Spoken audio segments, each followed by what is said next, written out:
developing a light attack capability, be it fixed wing or rotary. So really what the LAF are doing is saying, these are operational needs. This is the path for military development that we see in terms of the hardware we don't have that we need. What's missing is basically a structure that buttresses the whole process. And that is now in the process of being formulated, although really at a mitigated pace. The Lebanese military is basically being asked, on the one hand, to regulate the security sphere in Lebanon. And there was a slide that I could have shown that showed the deployment of the LAF during the 2009 elections.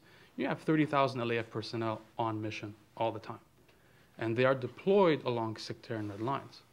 So take that, and at the same time, look at the LAF as something that has to develop beyond its internal security role. It's really a unique case study, where basically a military that hasn't done procurement meaningfully in 60 years, hasn't done anything beyond internal security regulations in 60 years, is also being asked to play a more forward-thinking role. And that can be done, but one has to also realize that US guidance in terms of the process is important, and grounding oneself in the realities of the timeline are also important. I would just add that the JMC, this is something that was new, the Joint Military Commission with Lebanon. We have it with several countries in the Arab world in one iteration or another, which are annual meetings, usually alternate between in-country and one country and then the next. And these are really forums where not only do you touch on some of the vision issues, but also on some of the detail issues, and you have sort of working level contacts that are and relationships being established. And I think this is really important in terms of institutionalizing and developing a capacity within the LAF to plan. Even states in the region like Jordan, who've been doing this with the United States for years, they come up with 5-year plans every year, essentially, and throw out the last 5-year plan. So it's not, unusual to think or to know that militaries in the region have a really hard time in terms of planning.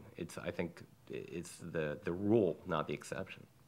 But David, can you comment on what came out of the Moore Obama administration meeting? Do we have any details? No, I think there's listen, I don't have the details from the meeting. There's somebody here who does. But what I say is that there are certain issues I think that transcend administrations. For the Bush administration, there was at first, Jordan. There was so much interagency acrimony about every issue in the Middle East, except for Jordan. Everybody agreed we should give more money. I think, I tend to think that Lebanon is an issue that is like that. There's a broad consensus that developing a strong bilateral relationship with the LAF is part and parcel of our effort to work with the government of Lebanon and to strengthen it for the future. I mean, this is a long-term project, and I think there's an understanding of that there's broad consensus on. I would add one thing. It's important to remember that the silent partner in U.S. foreign policy making is the U.S. military. And the U.S.-Lebanese military-to-military relationship is a growing relationship. The JMC, the SAMRs, all other conferences that basically bring together the LAF and the U.S. military in terms of civilian and military personnel. It's just part of a long-term process that could bear fruit. What that means is you're institutionalizing the relationship, as David said.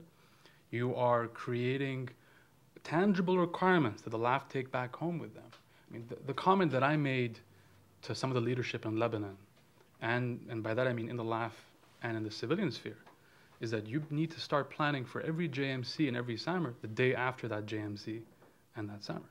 You have to basically spend every year plotting the course and moving forward on assistance, moving forward on LORs. The LAF, one of the interesting points is that the LAF are always very sensitive to what the U.S. is thinking about it, what the U.S. is thinking about the process. What the LAF are starting to understand only slowly is that if it's not done through proper institutionalized channels, and the case in point here is what's known as an LOR, a letter of request, whereby there is an official paper trail demanding a certain kind of inquiry into assistance that goes back through the security assistance community, if there isn't that, it's considered just socializing within the context of the security assistance community. It's not taken seriously. Now the LAF, 4 years, 5 years in the process, are starting to work these muscles, are starting to understand what this means. But it's still really only the beginning of a long-term process. You have to institutionalize the culture. Great, we've got time for one more question. Sorry, David, back. We give preference to our MEI, former vice presidents. Aram's last question, last remarks prompt me to ask a question that's been on my mind. And then I've got a follow-up for David as well. Aram, do you have a sense of what the personal chemistry between senior U.S. military leaders and senior Lebanese leaders is like? In some countries, we attach a lot of importance to this. Pakistan today, Russia at various times. So I'd like your comment on that. And then for David, does good or bad chemistry between military leaders in the two countries make any difference at all in U.S. decision-making? CENTCOM has a healthy relationship with the LAF, to come down to the point. Basically what you have is a military in Lebanon that speaks the US language, at least superficially. Then the real challenges come down to some of the institutionalization problems that we've been discussing in terms of long-term processes. So what's interesting to see is that in many ways when the US military really goes, not even full steam ahead, but invests itself in a particular process, whether it's a military campaign or QDR, it really learns a lot about itself, it learns a lot about its partners. That has happened quite a bit in the Lebanese case. It's interesting to see that within the US military, and this is also true to a large degree within the security assistance community, 2007 informs the US view on the LAF, not 2008. A lot of folks who saw 2008 from the US side, especially now with more hindsight, view it through the lens of the LAF being put in a position not unlike 1958. It's debatable where the jurisprudence lies on decision making. It's more about stability and less about dangerous proactive decisions under unpredictable circumstances.